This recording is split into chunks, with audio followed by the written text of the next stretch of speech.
दोस्तों,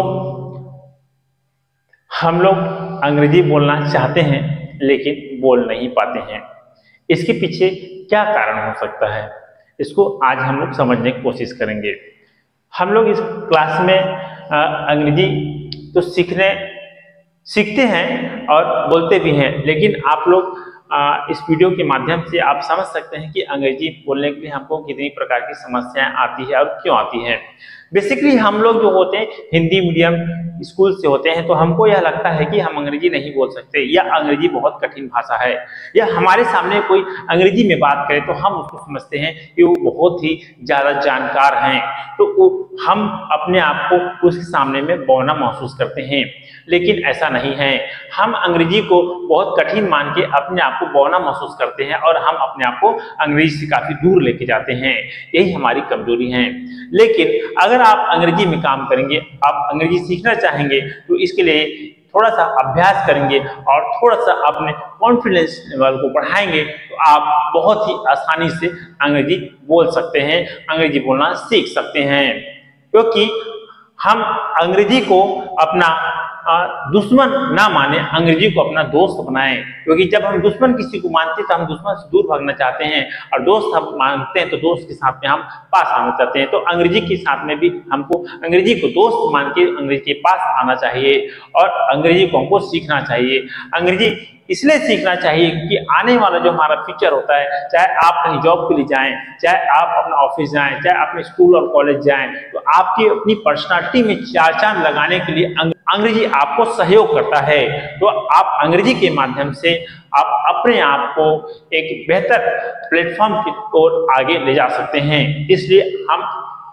आपको अंग्रेजी सीखने के कुछ विशेष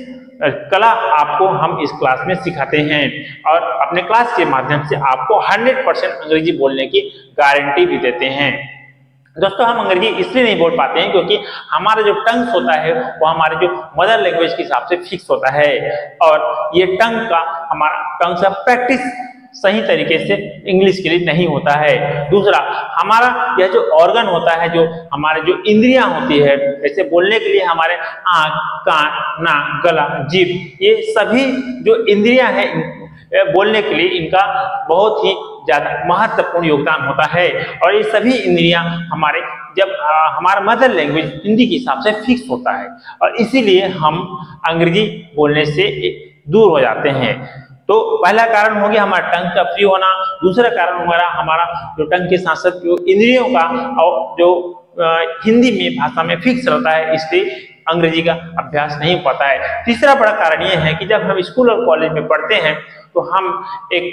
स्ट्रक्चर को आधे अधूरे समझ पाते हैं, और सिलेबस की पढ़ाई के बाद में हम आगे बढ़ जाते हैं, और जब आगे बढ़ते हैं तो एक क्लास के बाद दूसरे क्लास में जाते हैं तो पिछला हमारा छूट जाता है, और जिस क्लास में हम जाते हैं वहाँ पे फिर से नए सिरे से हम पढ़ाई स्टार्ट करते हैं। और इसीलिए उस स्कूल कॉलेज की पढ़ाई से हम अंग्रेजी की जो अभ्यास है या अंग्रेजी के लिए जो आवश्यकता है उसको पूरी नहीं कर सकते हैं, और हम अपने स्कूल कॉलेज में ऐसे लिखने के लिए हो, या एप्लीकेशन लिखने के लिए हो, या अंग्रेजी क्वेश्चन आंसर के हो, तो उसको हम रटते हैं, और रटते रटते हम ऐसे रट लेते हैं कि एग्जाम के लिए हम ऐसे और एप्लीकेशन या अन्य क्वेश्चन आंसर के लिए सिर्फ रट के एग्जाम में जाते हैं, और भगवान से दुआ करते हैं कि मैंने जो रटा हुआ एप्लीकेशन है, मैं जो ऐसे रटा हूँ वही ऐसे फंस जाए, और जब फंस जाता है तो हम वहां पे लिख लेते हैं। और लेकिन अगर नहीं फंसता है तो हम सर पकड़ के बैठ जाते हैं।